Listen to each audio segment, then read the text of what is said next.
ఎన్నో ఆధారాలతో, ఎన్నో రెఫరెన్సెస్‌తో, ఎన్నో వాక్య భాగాలతో వాళ్ళ కళ్ళ ముందు కళ్ళకు కట్టినట్లుగా చూపిస్తున్నా ఏవండి వీటన్నిటినీ చూపించడం మానేసి ఏవండి వక్రీకరణలకు పాలైపోతుంటారు. ఇదిగో మనం చెప్పని చూసారా, ఏదో భిక్షగాడు అంటే పదం తాలూకా భావనలు తెలియక ఏ సందర్భంలో అన్నారు, దేనికన్నారు, ఏమండి దానికి సంబంధించిన వివరణ ఇచ్చిన ఆ వివరణలో మాటలు చెప్పరు. వాళ్ళు పదాల దగ్గర నిలబడి ఇదిగోండి ఈ పదం అన్నారు, ఇది తప్పు, ఇదిగోండి ఈ పదం అన్నారు, ఇది నేరం కదా అని ప్రజలను రెచ్చగొట్టే పరిస్థితుల్లోనికి ప్రయత్నాలు వాళ్ళు చేస్తున్నారు. ఏదో ప్రజలు వ్యతిరేకం చేసేసినంత మాత్రం మనం భయపడిపోతామా?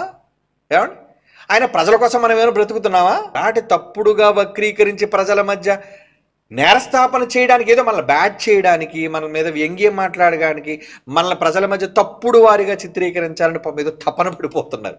Okay, wish you all the best. మీ ప్రయత్నాలు మీరు చేసుకోండి.